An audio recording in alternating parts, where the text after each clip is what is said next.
All right, so today we're going to be talking about tides. By the end of these notes, you should be able to explain why daily oceanic tides occur. You should also be able to compare the sun, earth, and moon alignment during spring and neap tides and the alignment's effect on ocean water. The definition of a tide is a continuous rise and fall of ocean water that occurs every 12 hours or so. So if we think about a normal day made up of 24 hours, we're going to see two rises and two falls. So it'll be rise, fall. And so what's causing this rising and falling of the ocean water? Well, it's mainly the moon, but it's also the sun. And it's the gravity that both of those objects have on Earth and Earth's ocean water. So, why does the moon have more of a pull on Earth's water than the sun? Well, if you think back to what we studied about gravity, the two factors that affect gravity are the distance between objects as well as the mass. So even though the sun's mass is much greater than the moon's mass, it is also much further away. So the moon, therefore, ends up having more of an effect on Earth's ocean water. So, at any given time, there are two areas on Earth with high tides and two areas on Earth with low tides. One high tide is on the Earth side of Earth facing the moon, and the other high tide is on the opposite side of Earth facing the moon. This is hard for people to understand, but I really like the diagram that's located on the top of this page. The moon is located here. And here we have, let's say, the North Pole and the South Pole. And we've got east and west here. So if we look at here, we can see that this pink area is showing the moon's gravitational pull. So the water that is located on this eastern side of this diagram of the world is going to be pulled in the direction of the moon. So it's going to be a high tide on this side. Now, what we can see also is that this area here is not going to be pulled very greatly towards the moon. And so it is going to be at a low tide area. Same with on the other side of this Earth that we can't see, which would be like the Australia area and the ocean over there.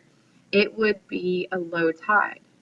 But if we go over here, the opposite side of where the moon is to Earth, we see that there is also a high tide. This is hard for people to understand. So what's causing this? If the moon and, let's say, the sun were on the same side, there'd be a high tide here and on the opposite side of Earth. The reason why? Inertia. Inertia is the ability for an object to resist a change in motion. So, the moon is pulling on the water, okay? And the water is moving towards the moon fairly easily. Solid Earth is also being pulled to the moon, so it's moving a little bit towards the moon. However, the moon's gravitational pull doesn't quite affect the ocean water all the way on this side of the Earth. Therefore, this ocean water almost gets left behind and kind of hangs off of this side of the Earth, creating a high tide. Now, something else interesting is that a lunar day is actually considered to be a little longer than a solar day. And when I say solar day, I'm just referring to a regular day. We call a solar day 24 hours in time. But that means that we see the sun high in the sky, and it'll be a 24-hour period before we look in the sky again and see the sun in that area. However, if the moon is high in the sky, it will take 24 hours and 50 minutes for us to see the moon in the same place again in our sky. The reason is because as Earth is rotating around in a 24-hour period, the moon is also revolving. So there's a slight shift in where the moon is in the sky compared to where it was the day before when we had seen the moon in that part of the sky. So there are about two high tides and to low tides in general every day, but keep in mind that in a 24-hour or 50-minute period, there's 2 high tides and 2 low tides. So sometimes the timing gets off a little bit. Spring tides. These, before I even get into this, have nothing to do with the season of spring. I just want to touch on that. But what a spring tide is, it is a time when there are the greatest differences between a high and a low tide.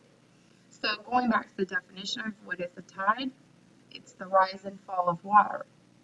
The rising of the water away from the Earth's surface due to the moon's gravity and the sun's gravity is called a high tide.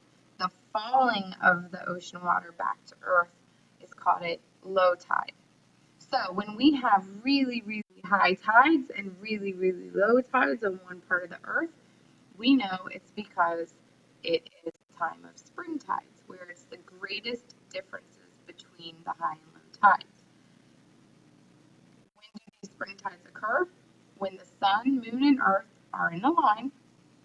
So it could be during a full moon, where we have the highest of high tides and the lowest of low tides, or during a new moon, when we have the lowest of low tides and the highest of high tides.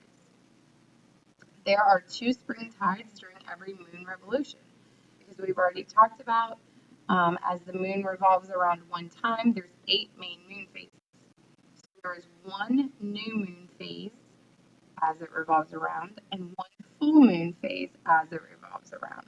And therefore, that leaves us with 2 periods where there are extremely high tides and extremely low tides.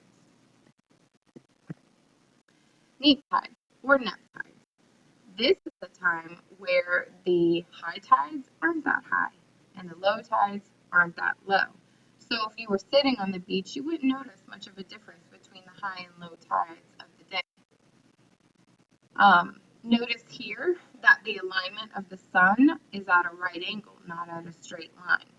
So neap tides can happen during first quarter moon and also again during a third quarter moon.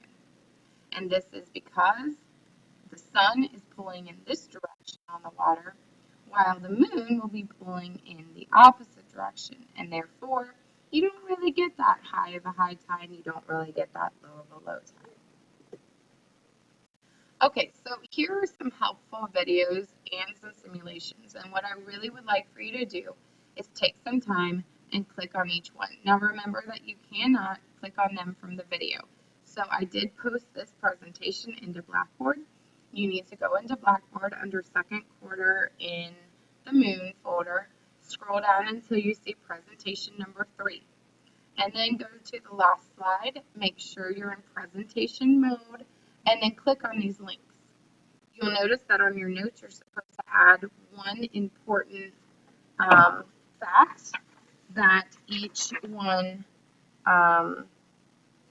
these list the key facts each video or simulation reviews from the notes.